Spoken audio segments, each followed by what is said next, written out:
The Best Way to Explain It, Episode 20.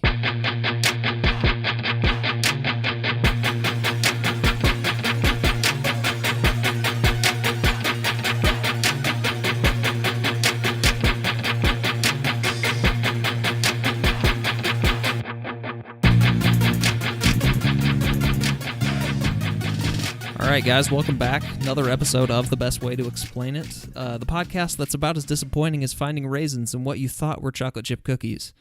Oh, man, that is the most disappointing feeling in the world. So today, we actually have a very special guest. Today, we have our first ever guest. Unfortunately, it's just me today because Brecken actually works a real job, and I'm just kind of a bum sitting here at my parents' house on Christmas break. So I get to interview this guy, and so that's where Brecken's at. He's not quitting the show, even though he's missed a few episodes lately.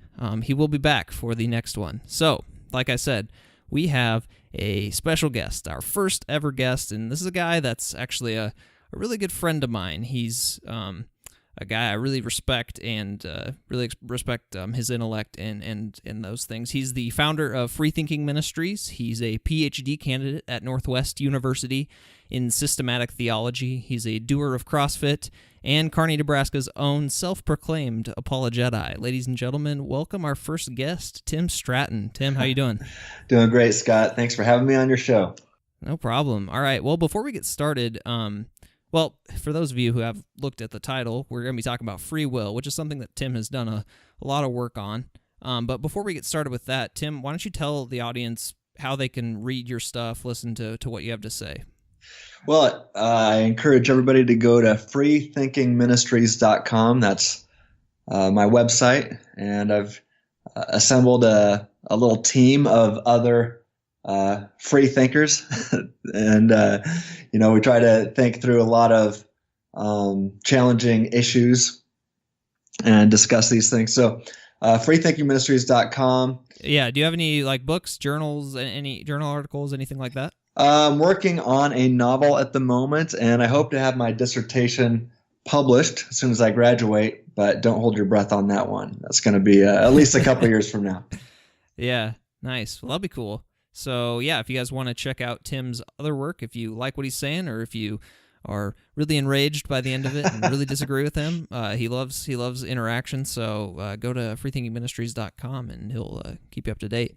So, Tim, today we're going to be talking about free will. This is a topic I know you have thought a lot about, that you, it's kind of, I would call you an expert on this topic.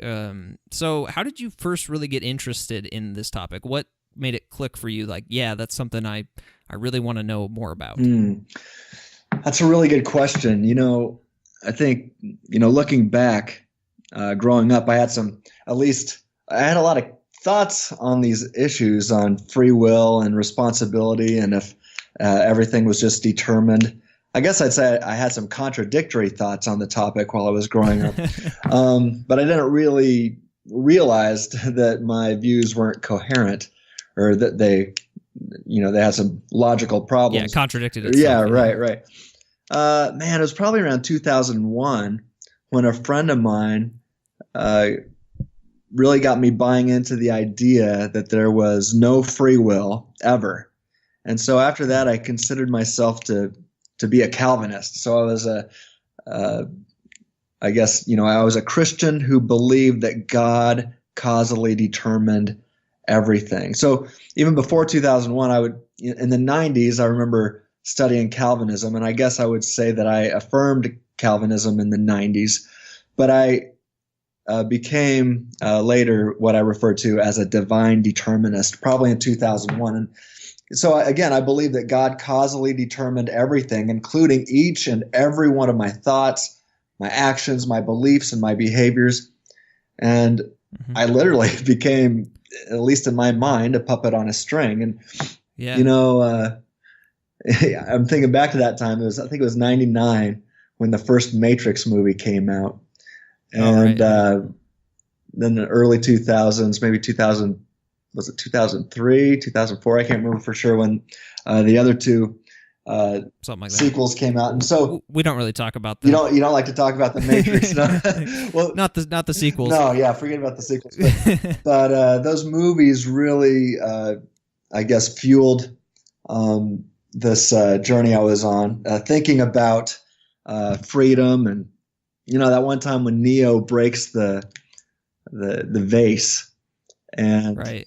The Oracle says, "Well, what's really going to bake your noodle later is would you have broken the vase if I wouldn't have said anything?" That I remember that started getting me thinking about these issues again. So it's amazing how pop culture can play a role in that. And there was other things, other little catalysts along the way that would spark these trains of thought. But a few years later, these deterministic views were heavily reinforced after taking a class which was taught by a Calvinist who's a pastor, and he's even a published author on these issues.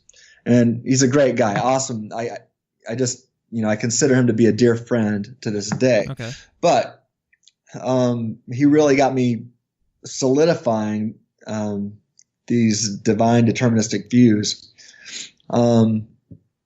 So yeah, as I've said in the past, when it came to TULIP, the 5 points of Calvinism, right? I say that I bought it, taught it, screeched it, and preached it. I really believe that was true. But even stronger than TULIP, I would affirm that God causally determines everything. There was nothing outside of his control. And I made sense of that by saying that he causally determines all of it. So I really bought into the view, and I bought into it so much that it actually led to fights at home with my wife, because she thought this view was crazy. And how stupid. So she was smarter than you. Yeah, she was, and she'll be the first to tell you that. But there was one night where I slept on the couch over this issue. How stupid is that? But I was determined to believe in divine determinism, and I thought everybody should freely choose to believe in determinism. So yeah, that's interesting. I started to realize, it took a while, but I started to realize some kind of the absurdity. Yeah, there's some absurdity there, definitely. Right. Cool. Well, there's a lot there. That's really interesting, because I don't think I'd ever heard you tell me that. I think you have an article about it, I believe. Yeah. About that. I've got. What's the name of it? Molinism Saves Marriages, and we can talk about Molinism later probably, but basically that's a view that allows free will to exist. So. Right. So real quick, for those of my audience, because it's not necessarily a Christian podcast, but for those in my audience who aren't familiar with terms like Calvinism and TULIP, can you just briefly say what you mean by those, or divine determinism, whatever those are? Would just be the view that God, given the word divine, so God causally determines everything. And so by everything, if God determines all things, then all things includes all of my thoughts, my beliefs, my actions, and my behaviors. And he causally determines everything else too. If I drop my pencil, ultimately God was sovereign over that. So I still affirm sovereignty, even though I don't hold to divine determinism anymore. But the question is, well, how is God sovereign? Not if he is. Mm-hmm. But so your question was define God's sovereignty, or I'm sorry, Calvinism. Calvinism. What would that be? By Calvinism, I take it that one is a Calvinist if they affirm the 5 points of TULIP. So you got total depravity. And now I can't. Unconditional election. Unconditional election, limited atonement. I is irresistible grace, and then P is perseverance of the saints.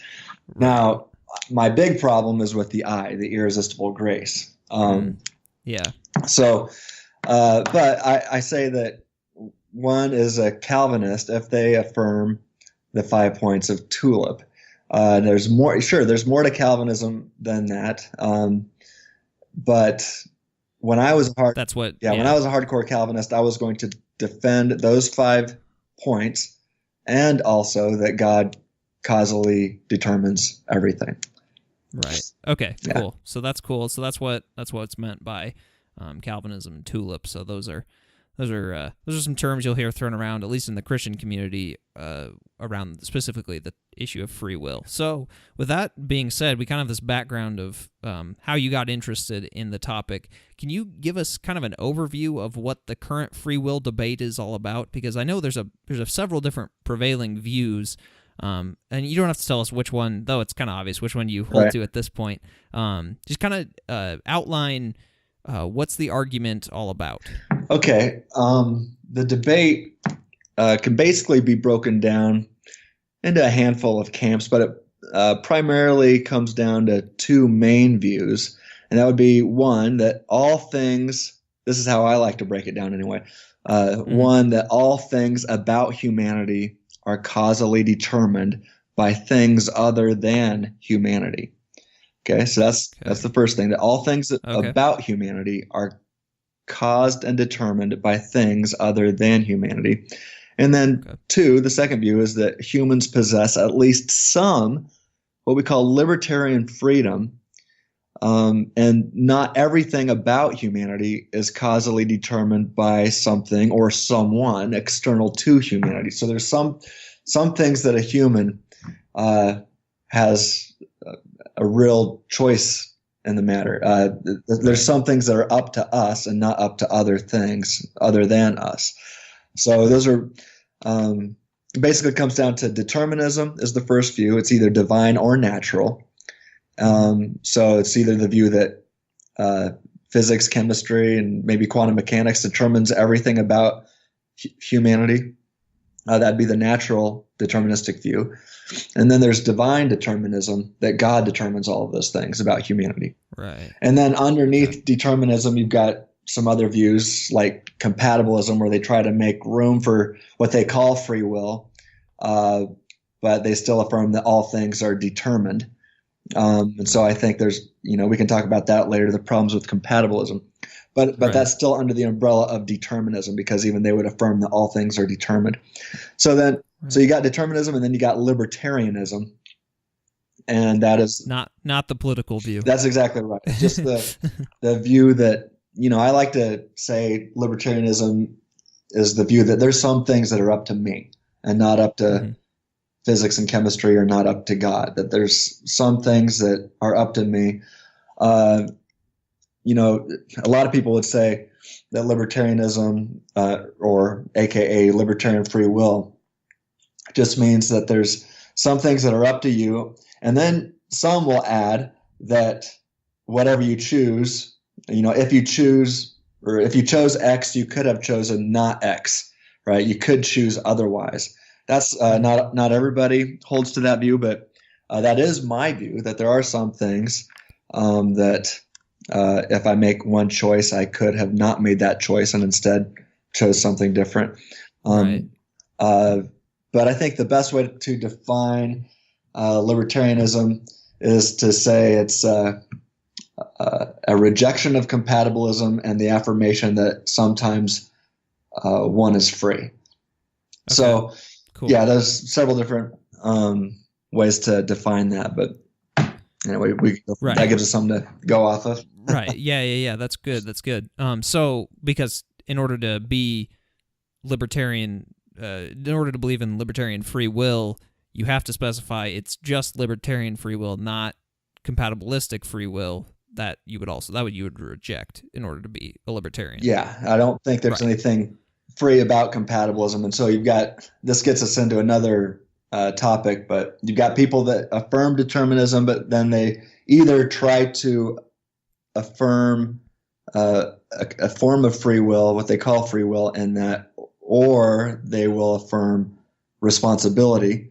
And I argue that free will and responsibility are both illusory if all things really are determined by God or nature. There's nothing, there's no freedom. You can put the label on it, but it's free in name only. And theologians usually classify themselves in one of four camps. And, you've got your simple foreknowledge view. Those are usually Arminians who they want to say, yeah, the humans are free and God knows what we're going to do, but that's about the extent of it. There's not a lot regarding God's sovereignty there, at least not if God just simply knows what is going to happen in the future. He doesn't seem to be sovereign over it.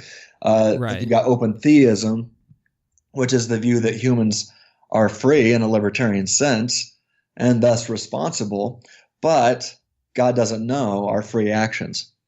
Then you've got divine determinists, like I used to be, formerly a Calvinist. Again, not. I'm finding the more I press Calvinists, the more they will affirm some free will some of the time, in a libertarian sense even. But a lot of times it's Calvinists who affirm this divine deterministic view that God exhaustively, causally determines everything. So that's the divine determinism view. And then you've got the middle knowledge view, which is the Molinist view, or Molinism. And that's what I am. That's what I think is the inference to the best explanation.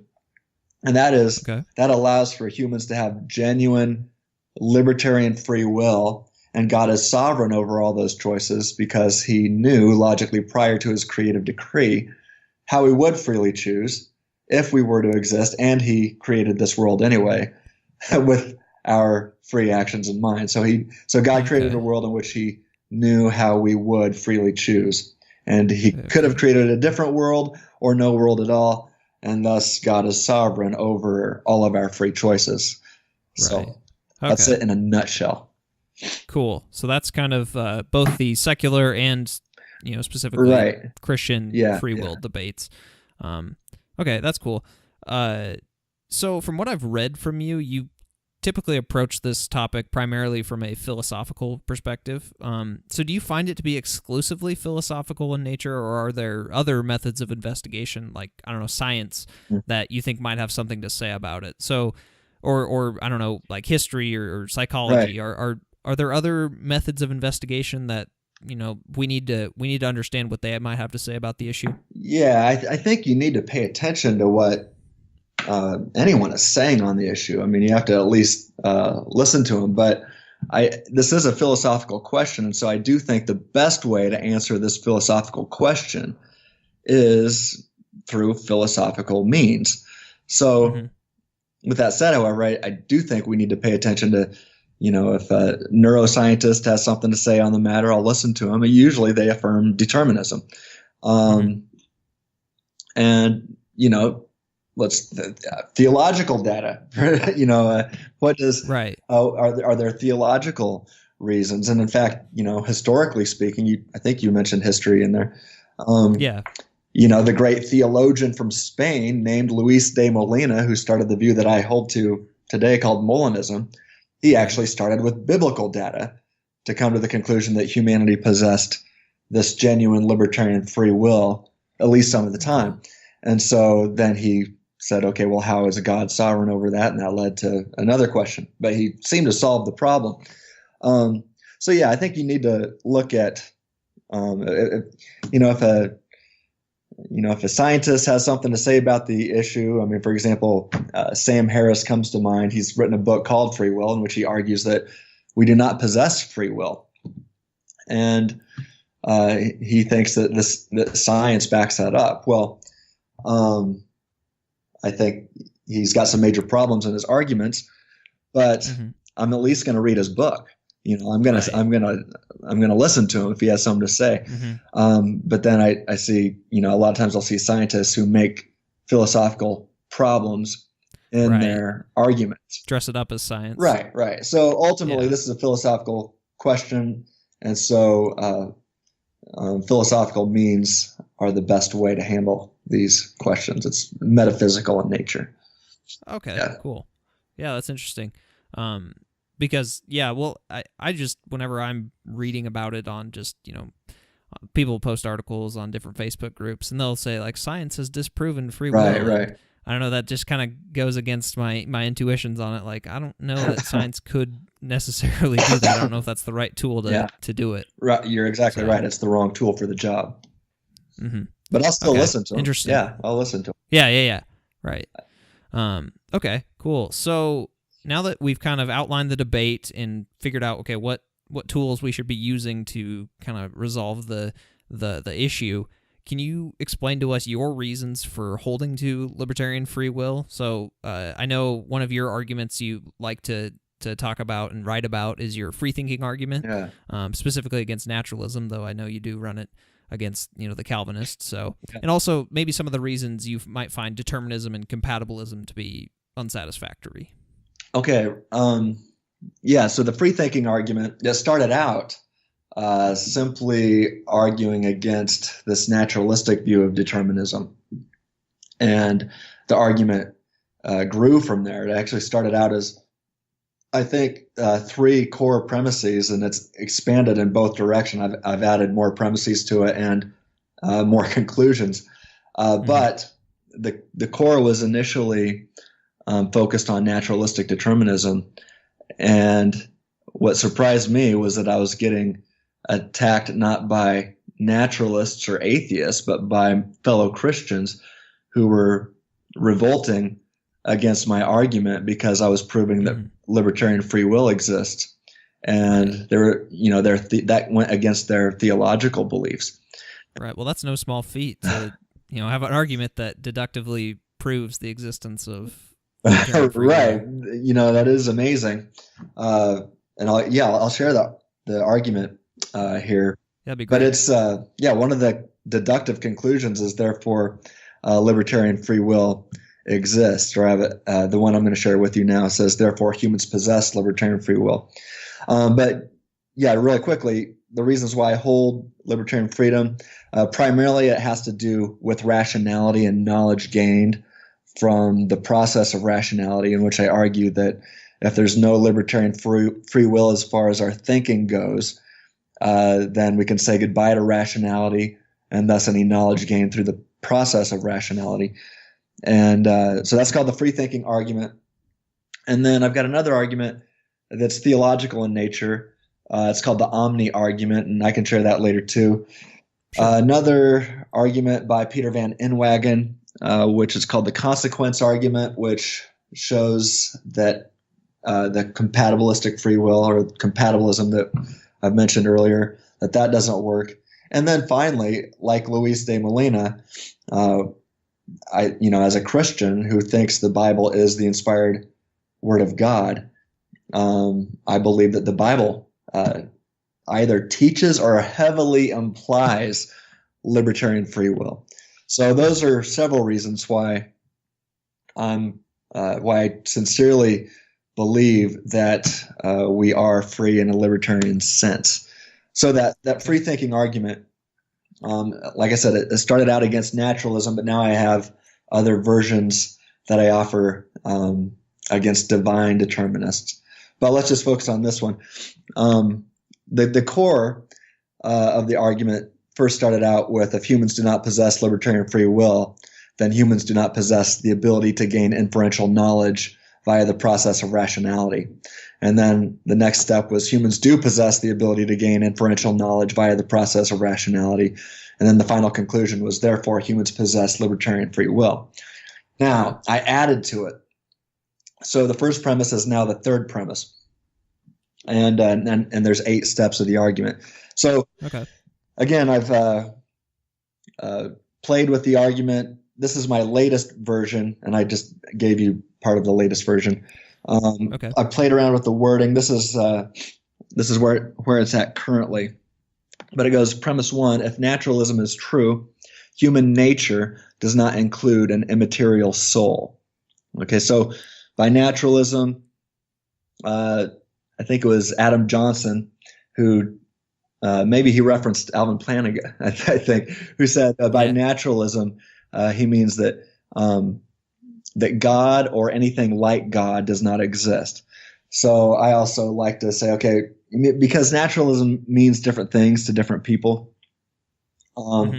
So, a lot of times you'll use the words naturalism, materialism, and physicalism synonymously, but they're not always used synonymously by all people.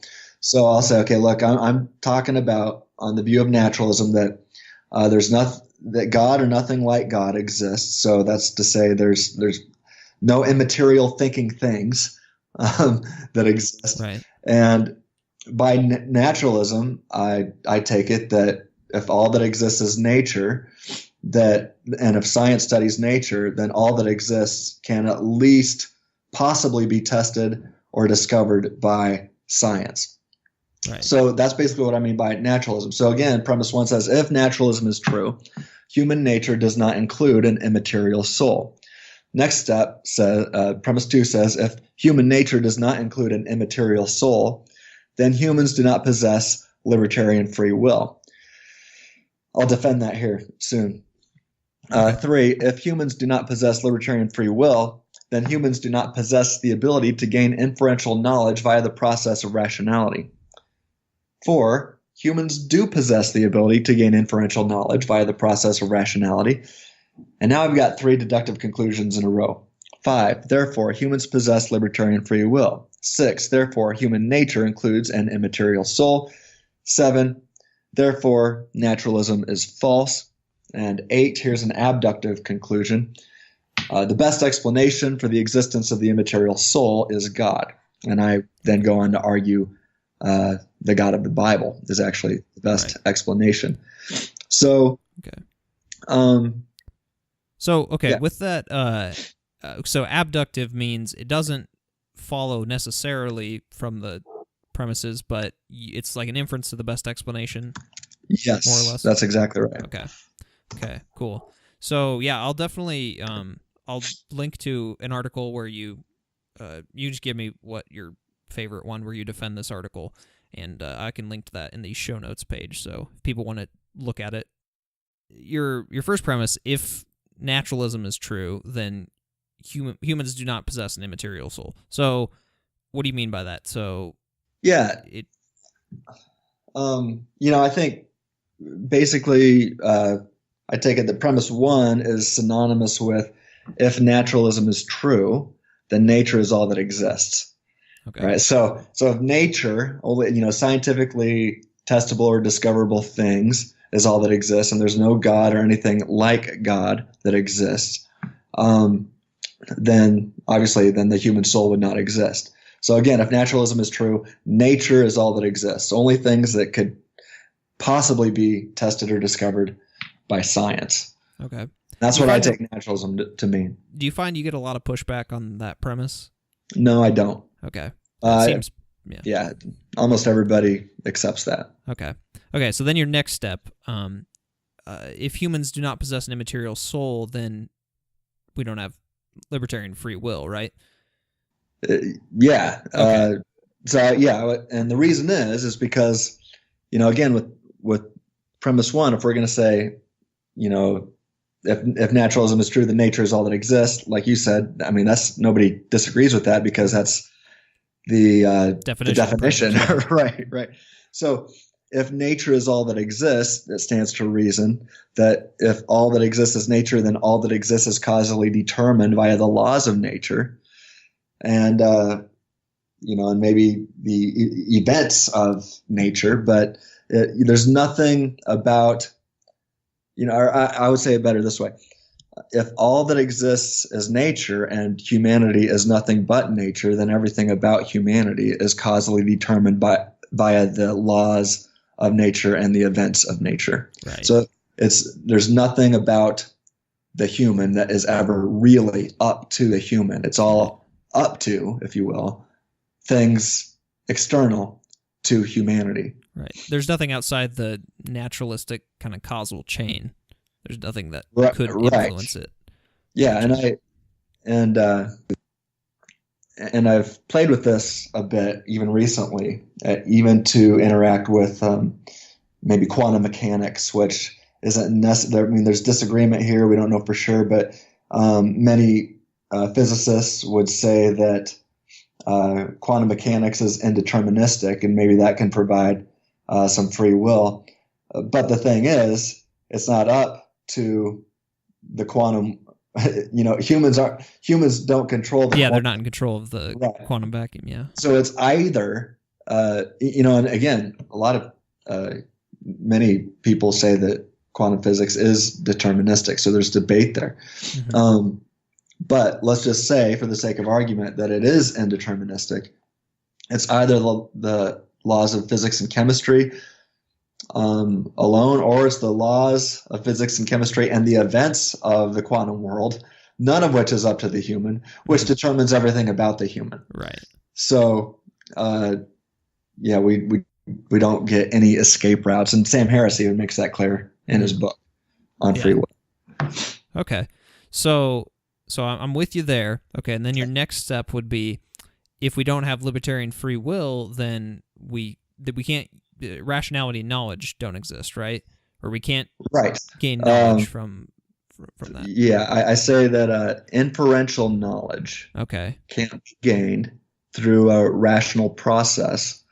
Okay, what do you mean by that? Yeah. Okay, so I guess, premise 3 is equivalent with, if all things are causally determined by the laws of nature or events of nature, then that includes all thoughts and beliefs.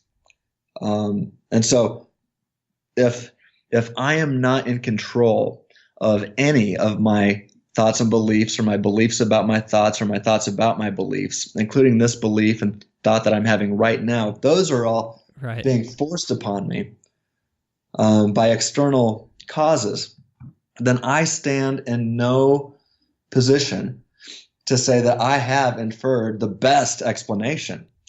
How do I know it's the best? I don't know if it is the best explanation, because other things other than me, have forced these thoughts and beliefs on me. They're forcing me to think one hypothesis is better than the other, but I stand in no position to know if it really is, because my thoughts that it's the best is forced upon me by things other than me, even if it's the worst option. But I would be determined to think it was the best, even if it is the worst. Those thoughts aren't up to me either. I literally cannot take my thoughts captive on this deterministic view. So because none of my thoughts are up to me. So, who was it? Or I've got a quote here from, let me see if I can find it here. Okay. Yeah, so I think that kind of makes some sense. So if you don't have free will, you can't say this option is better than the other one, because if you are saying that, that means you were just determined to say that, and there was really no thinking, like you didn't have to deliberate in order to get to that particular conclusion. Right. So pretty much deliberation becomes illusory on this view. So I like to argue that the process of rationality, if one is to engage in the process of rationality, they must first be able to think of and about options, say competing hypotheses. Then they have to be able to deliberate between the two views and really choose to consider different views. So you have to be able to think of and about competing hypotheses. You have to be able to deliberate between them.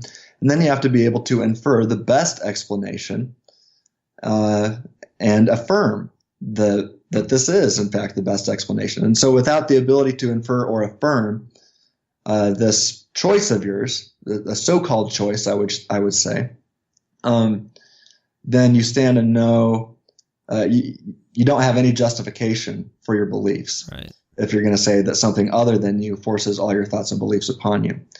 And in fact, John Searle, who is an atheist and a well-respected philosopher of mind, he agrees with me. And in his book called Rationality in Action, he says actions are rationally accessible if and only if the actions are free. The reason for the connection is this: rationality must be able to make a difference. Rationality is possible only where there is a genuine choice between various rational and irrational courses of action. If the act is completely determined, then rationality can make no difference. It doesn't even come into play, end quote. So, I argue that you can't engage in the process of rationality. There's no real deliberation there if none of your thoughts and beliefs or how you think about things is up to you. And then John Searle makes it even stronger and says, look, rationality only makes sense if there's freedom to legitimately choose between rational actions and irrational actions. And if you don't have that a real freedom to choose there, then what the heck? It goes down the drain. Yeah. Well, that makes sense. Yeah. Okay, cool. So, but then you go to argue, well, obviously rationality and knowledge do exist because we presumably know some things. That'd be kind of an absurd view to, well, you'd have to know that we don't know things. Right? That's right. That's right. Self-refuting. Yeah, to say, and I have, in having some debates with, there was this Australian blogger, an atheist blogger from Australia, who wound up, he first tried to argue against premise 3, eventually saw that he can't do that. He then went to premise 2 and tried to refute that one because he doesn't like where it's going. He doesn't like my conclusions, right? He's committed to his atheism and his determinism, actually. Mm-hmm. So he tried to refute 3, and that one took a while, but after he realized, man, I can't let go of 3, then he went to number 2. It didn't take long for him to say, okay, I can't refute 2. He went to number 1 really quickly, and then he jumped to 4 and said, okay, no, this is what I disagree with. And so it's a compliment to your argument, though. Well, that I did take it as a compliment. Yeah. But yeah, if you're, premise 4, the current version, the old version, I just said rationality and knowledge exist. This one is a little more careful, and I say humans do possess the ability to gain inferential knowledge via the process of rationality. Now, if he rejects that, then why should I trust anything he thinks? Right. He doesn't have the ability, according to him, to gain this kind of knowledge. Mm-hmm. So why listen to anything he says? He's shooting himself in the foot. Well, and does he know that premise to be false? Yeah. He can't. Right. Yeah, he's just determined to think that, according to him. So yeah, it becomes self-refuting at that point. Right. So then you've got 3 deductive conclusions that follow. If those 4 premises stand strong, the 3 deductive conclusions follow. Therefore, humans possess libertarian free will. Therefore, human nature includes an immaterial soul. And then, therefore, naturalism is false. So, again, the core of the argument is steps 3, 4, and 5. And so you can just end with the strong deductive argument or conclusion that free will exists, libertarian free will exists. Right. But we can have fun and expand it in both directions and reach some other conclusions too. And I do sincerely think there is an immaterial aspect to human nature, and that is it makes sense then that we would be able to freely think if there was an immaterial aspect to human nature and to the human mind. So that's why I call myself normally it's atheists that like to call themselves free thinkers, but I take that label from them and say no, it's really Christians who have this view, especially if you have a view that there's an immaterial aspect to your existence, who can be a substance dualist, who are substance dualists who can sincerely call themselves free thinkers. Right. Okay. So for those people who are wary about this word soul that you're saying, can you comfort some of those fears about how theological that might sound, even if obviously you do believe there is a theological context to it. Right. So, because it seems to me it doesn't need to be, there needs to be something immaterial, right?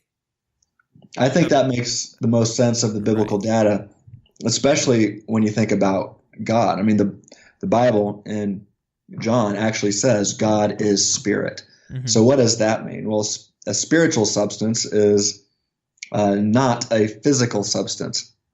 So it's a spirit or a spiritual substance would not be the type of thing that science has access to. Right. So it's an immaterial, non-natural, non-material, non-physical type of thing. Right. So So yeah, the soul, first you just think about God and what he would be like. So he's spirit. And plus, if you study the Kalam cosmological argument, that's one of the rational inferences is that God must, or the creator of the universe, whatever it is, whatever caused the universe, has to be something that is immaterial, supernatural, non-physical, spaceless, things like that. So a nice word for that is spirit. Well, if God is spirit, and then according to Genesis 1:26 and 27, that humanity is created in the image of God or the likeness of God, then it stands to reason that there is that immaterial aspect of humanity too. I mean, God can't be a body. He's not a skeleton with a muscle structure. Right. He doesn't have skin, right? Another reason why racism is stupid, because God doesn't have skin. He's the creator of matter, which includes skeletons and muscles and skin and everything material about the human. So what is it about God that makes us in his image? Well, it would be that immaterial aspect that allows us to freely think. We're free thinkers, just like God is. So when I talk about the soul, I'm talking about the part of humanity that's created in the image / likeness of God, that's immaterial and can exist apart from the body. Paul made it clear. He believed that to be absent from the body was to be present with the Lord. And there's another time where he's talking about he didn't know if he had a vision or if he actually left his body and went to heaven. And he says, I don't know what one happened, but both are possible, basically. So Paul makes it clear. He really believes that there is what we call substance dualism, that he's a soul with a body, and he can, at death, or if God takes him in some other manner, can exist apart from the body. I believe that too. I'm willing to be wrong on that, but I think that's definitely the best explanation. And also when Jesus talks to the thief on the cross, he tells him, today you will be with me in paradise. Well, his body was still on earth. Right. So there's something that had to happen there. So it seems like we have good biblical reason to affirm what we call substance dualism. That just means that I am a soul who has a body. I'm a physical substance and a immaterial, supernatural substance, if you will. Just other than nature is all supernatural means. Right. And this is all where you kind of get your abductive conclusion, right? Yes. These types of reasons. Excuse me. The final conclusion, the best explanation for the existence of the immaterial soul is God. And then I argue the biblical view of God. And I've got an article called The Image of God on my website. So if people want to, maybe you can link that, or people can search for it. Sure, and get so I do talk about this argument, the Freethinking argument, and then I connect that with the Kalam argument and show how that supports the final abductive conclusion of the Freethinking argument. Nice. All right. So that's why you think, that's one of the big reasons why you're a libertarian in the free will sense, right? Yeah, that's one of the big reasons. Mm-hmm. Do you have any other just reasons, or more like why you don't think determinism and compatibilism, or is mainly just the... Well, I've got my theological reasons too, and I offered this in what's called the Omni-argument. Mm-hmm. And, I'll fly over this really quick for you. Yeah. This gets us back to what I was talking about earlier with Tulip, the 5 points of Calvinism, and namely that irresistible grace, and that's the I of Tulip. But I argue here, premise one, if irresistible grace, or the I of Tulip, is true, then for any person X, if God desires to, has the power to, and knows how to cause X to go to heaven and not suffer eternally in hell, then X will go to heaven and not suffer eternally in hell. 2, if God is omnibenevolent, omnipotent, and omniscient, then for any person X, God desires to, has the power to, and knows how to cause X to go to heaven and not suffer eternally in hell.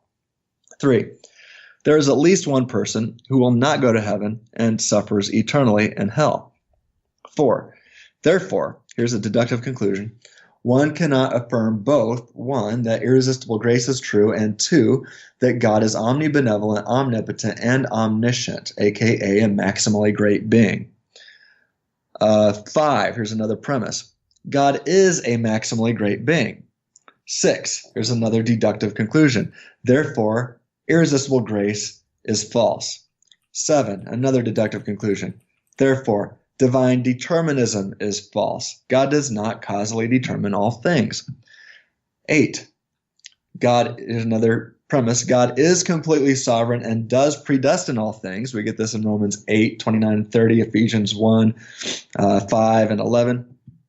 Here's another deductive conclusion from that. Therefore, predestination and determinism are not to be conflated. And finally, here's another abductive conclusion to finish with. The best explanation of all the data is Molinism. So here, I've got a conclusion here that says, therefore, irresistible grace is false. Then the next one, therefore, divine determinism is false. And I follow that in parentheses saying the reason why is God does not causally determine all things. If God did causally determine all things, then irresistible grace would be true. But I've got an argument here against irresistible grace. So I start off with this purely philosophical or a metaphysical argument. That's my primary reason for rejecting determinism. And like I said, you can switch some of those words around. I've got another article on my website called A Revised Freethinking Argument: Killing Two Birds with One Stone, and in that I reword it in such a way that it takes down both naturalistic determinism and divine determinism. Mm-hmm. So there's that's a reason to reject determinism of any stripe, whether it be naturalistic or divine. Here I've got an argument against divine determinism in the Omni-argument.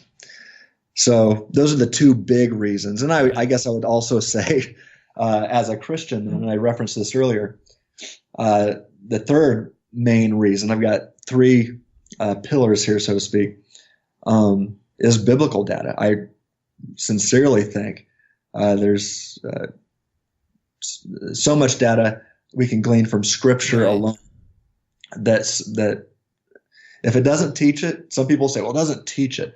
Then I'll say, okay, look, it heavily implies, it screams, if you will, that sometimes humans possess this libertarian freedom, and I would even go farther and say an ability to do otherwise. Mm-hmm. So, so I've got the freethinking argument, the Omni-argument, biblical data, and then I guess, Peter Van Inwagen has an argument called the consequence argument that refutes or argues against compatibilism, right? Compatibilism, yeah. So, with compatibilism being the sense that both determinism and free will can be true. Which, okay. And you've got naturalists that hold compatibilism and theologians, namely Calvinists, often affirm compatibilism. Mm-hmm. And I've written a lot on why compatibilism is absurd. In fact, that's the title of an upcoming article that I've written. It's not out quite yet, but it'll be out soon. Mm-hmm. So anyway. Awesome. Yeah, I'd just say the consequence argument can be summed up. Better sum this up for your listeners. Yeah. And two rules that we call Rule Alpha and Rule Beta. Rule Alpha says there is nothing anyone can do to change what must be the case. And then Rule Beta says if there is nothing anyone can do to change X and nothing anyone can do to change the fact that Y is a necessary consequence of X, then there is nothing anyone can do to change Y either. So there's some people will say, there's nothing anyone can do to change X, but if one does Y, Y is free because it follows from X. But hey, if Y follows necessarily from X, and there's nothing you can do to change X, and there's nothing you can do to change the fact that Y necessarily follows from X, and there's nothing free about Y at all. So compatibilism just doesn't work. And Right.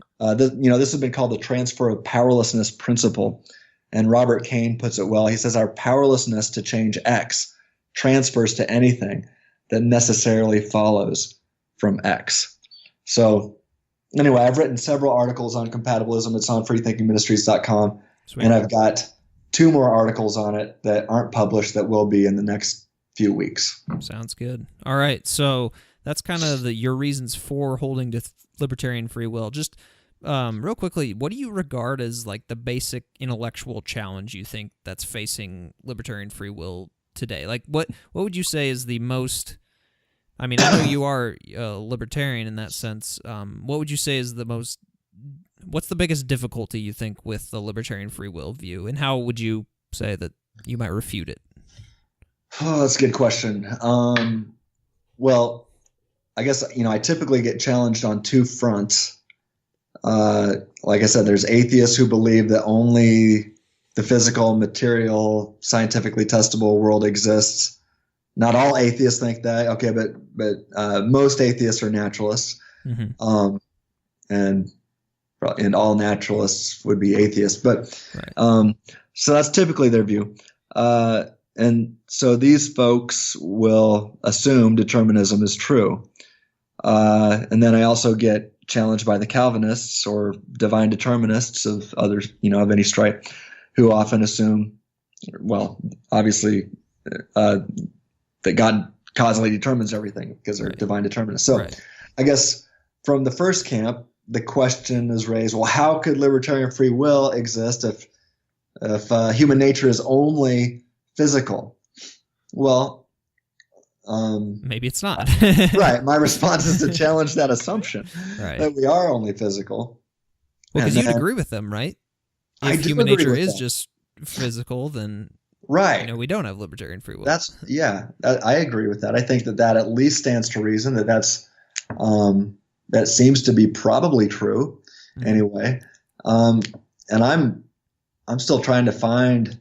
I'm open. I mean, somebody shows me how one can sincerely possess libertarian freedom to think on a purely physical view of reality. Then I'd be open to that, and I would restructure my argument. Mm-hmm. By the way, the core of my argument would still remain intact. Libertarian free will would still be proven. Right, and that's really my main focus. Mm-hmm. I just feel like, man, if we can prove libertarian free will, then the soul and God come along for free. Mostly, yeah. Yeah. They're along for the ride. I could be wrong on that. I don't think I am. I definitely think it's the best explanation. But I'm really laser focused on the ability to freely think. If there is no free will, then there's no free thinking. And if there's no free thinking, then why should you trust any of your thoughts? Mm-hmm. At least most of them. And especially when it comes to, the disagreements in metaphysics. If we're going to say that all of our beliefs are causally determined by things other than us, well, what do we do when we disagree on matters? I mean, God or nature force one person to think X and another person to think Y. Well, we stand in no position to even evaluate those thoughts because our evaluative thoughts are also not up to us. They're determined by God or nature. So we've just got problems all the way around as soon as you affirm determinism. But again, they will say, how could libertarian free will exist if human nature is only physical? I agree with them. It's hard to make sense of that. So my response is to challenge that assumption. Mm-hmm. And then I give them the freethinking argument, which deductively concludes that there is an immaterial aspect to the human nature. So now the theologians offer a different objection. And this, I feel like I argue with theologians more than I do, with my fellow Christians more than I do atheists. But they'll typically say something like, well, how can God be sovereign and in control over all things if humans are free and responsible for some things? And, and again, sometimes they'll try to get around this by offering that compatibilism, that determinism is true and we're still free and responsible. but that doesn't work. And they'll say, well, no, that's taught in the Bible. Compatibilists will say that. Right. And I'll say, no, what's taught in the Bible is that God predestines all things and that humans are free and responsible for some things. And those two things, predestination and human freedom, are not logically incompatible or mutually exclusive. But divine determinism, divine causal determinism over all things, is logically incompatible with saying that humans are free and responsible over some things. But predestination is the word the Bible uses over and over again, that God predestines all things, and I affirm that. I affirm that God predestines all things and that humans are free and responsible over some things. And I think Molinism, so to those who offer that objection, I say, look, Molinism is the answer. Molinism shows how God can be sovereign even over your genuinely free thoughts and actions. Right. So okay. So yeah. So those are kind of your two main challenges, and yeah. Okay, that's interesting. So we kind of talked about this a little bit just because, the nature of the conclusions of your freethinking argument, but are there any other implications you think for holding to libertarian free will? So say you've proven that libertarian free will exists. Are there any other implications, or have we kind of covered them all? So, you're saying suppose my argument passes and right. libertarian free will exists. Well, I think the best explanation, if one comes to affirm and see that my argument is valid and sound, and so they should trust that conclusion, then, like I said, I think they should eventually come to the conclusion that atheism is false ultimately. Excuse me, because God would be the inference of the best explanation of the ability for humans to freely think and not be causally determined by physics and chemistry or what have you. So would you say that maybe that reason is why a lot of people why you tend to see a lot of like scientists and philosophers holding to views like determinism? Would you say it's because of those reasons? I think just because of the implications. Well, I think often a scientist might assume that there's nothing immaterial. The only things that exist is what he could potentially find, test, or discover, or whatever in the lab, or by doing science. Mm-hmm. But if you start with that assumption, but you just have to start out by showing, look, this is an assumption.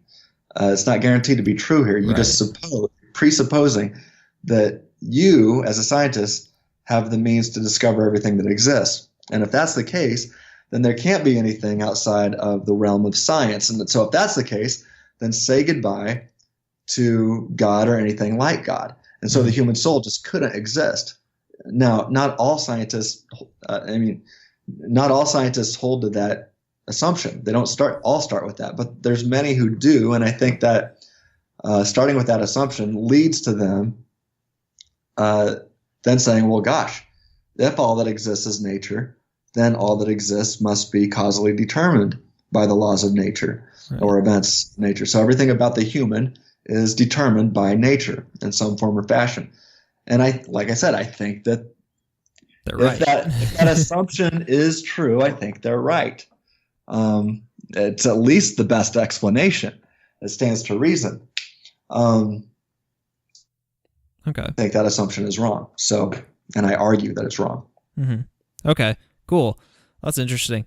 So like you're focusing on, so in your dissertation now, you're sort of focusing on this, but more specifically, I think it's on God's sovereignty and human freedom. Is that?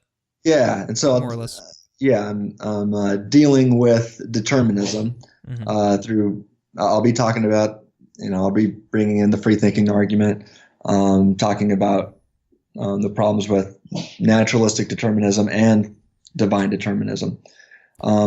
So I'm starting out basically, as a theologian looking at the biblical data, but then I'm going to go into metaphysics and, take some little trips